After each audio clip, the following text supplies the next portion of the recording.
as the chairman mentioned, our enemies get a vote. You feel it, I feel it. Standards must be uniform, gender neutral, and high. If not, they're not standards. They're just suggestions. Suggestions that get our sons and daughters killed. When it comes to combat arms units, and there are many different stripes across our joint force, the era of politically correct, overly sensitive, don't hurt anyone's feelings leadership ends right now. But I look out at this group and I see great Americans. Leaders who have given decades to our great republic at great sacrifice to yourselves and to your families. But if the words I'm speaking today are making your heart sink, then you should do the honorable thing and resign. We would thank you for your service. The military has been forced by foolish and reckless politicians to focus on the wrong things. In many ways, this speech is about fixing decades of decay. Some of it obvious, some of it hidden. Or as the chairman has put it, we are clearing out the debris. For too long, we've promoted too many uniformed leaders for the wrong reasons, based on their race, based on gender quotas, based on historic so-called firsts. We've pretended that combat arms and non-combat arms are the same thing. We've weeded out so-called toxic leaders under the guise of double-blind psychology assessments, promoting risk-averse, go-along-to-get-along conformists instead. You name it, the department did it. Foolish and reckless political leaders set the wrong compass heading, and we lost our way.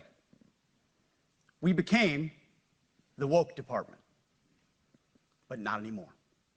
The administration has done a great deal from day one to remove the social justice, politically correct, and toxic ideological garbage that had infected our department, to rip out the politics. No more identity months, DEI offices, dudes in dresses. No more climate change worship. No more division, distraction, or gender delusions. No more debris. But when it comes to any job that requires physical power to perform in combat, those physical standards must be high and gender neutral. If women can make it, excellent. If not, it is what it is. If that means no women qualify for some combat jobs, so be it. It all starts with physical fitness and appearance. If the Secretary of War can do regular, hard PT, so can every member of our joint force. Frankly, it's tiring to look out at combat formations, or really any formation, and see fat troops. Likewise, it's completely unacceptable to see fat generals and admirals in the halls of the Pentagon and leading commands around the country and the world. It's a bad look. It is bad, and it's not who we are. So whether you're an airborne ranger or a chairborne ranger, a brand new private or a 4-star general, you need to meet the height and weight standards and pass your PT test. The best way to take care of troops is to give them good leaders committed to the warfighting culture of the department, not in the Constitution. You made a choice to serve when others did not, and I commend you.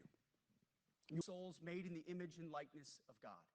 Every parent deserves to know that their son or their daughter... Taken in, but together with many of you in the room, we've brought back the fundamental principle that defending the homeland is the military's first and most important priority. That's what it is.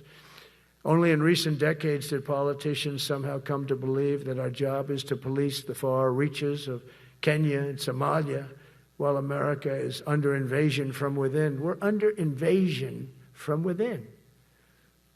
No different than a foreign enemy, but more difficult in many ways because they don't wear uniforms. At least when they're wearing a uniform, you can take them out. These people don't have uniforms. But we are under invasion from within. We're stopping it very quickly. After spending trillions of dollars defending the borders of foreign countries, with your help, we're defending the borders of our country from now on. But together with many of you in the room, we've brought back the fundamental principle that defending the homeland is the military's first and most important priority. That's what it is. But we're running it based on common sense and based on love of our country. But I want to salute every service member who has helped us carry out this critical mission. It's really a very important mission. And I told Pete we should use some of these dangerous cities as training grounds for our military, National Guard, but military. Because we're going into Chicago very soon. That's a big city with an incompetent governor, stupid governor, stupid. We have many cities in great shape too, by the way. I want you to know that. But it seems that the ones that are run by the radical left Democrats, what they've done to San Francisco, Chicago, New York, Los Angeles, they're very unsafe places. And we're going to straighten them out one by one. And this is going to be a major part for some of the people in this room. That's a war too. It's a war from within. Portland, Oregon, where it looks like a war zone. And I get a call from the liberal governor, "Sir, please don't come in. We don't need you." I said, well, unless they're playing false tapes, this looked like World War II. Your place is burning down. I mean, you must be kidding. "Sir, we have it under control." I said, "You don't have it under control, Governor, but I'll check it, and I'll call you back." I called her back. I said, this place is a nightmare. And now we're treating them fairly, but the money coming in is, we've never seen anything like it. The other day, they had $31 billion that they found, $31 billion. So we found $31 billion, and we're not sure from where it came. We're investing tens of billions of dollars in modernizing our nuclear deterrence capabilities like never before. And we've begun construction on what we call the Golden Dome missile defense shield. It'll be the most sophisticated in the world. You watched it do well until they had some problems at the end with a little bit of a lack of ammunition, defensive ammunition, but they've got that taken care of. But I tell you, it's what we're doing is so good, and we deserve it. You know, we help other countries with it. We don't have it ourselves. And Canada called me a couple of weeks ago. They want to be part of it. To which I said, well, why don't you just join our country? You become 51, become the 51st state, and you get it for free. So I don't know if that made a big impact, but it does make a lot of sense. It actually makes, because they're having a hard time up there in Canada. And it's to fully embrace the identity of the Department of War. I love the name. I think it's so great. I think it stops wars. Now we are discovering American muscle, reasserting American might, and beginning the next story chapter in American military legends and lore. That's L-O-R-E.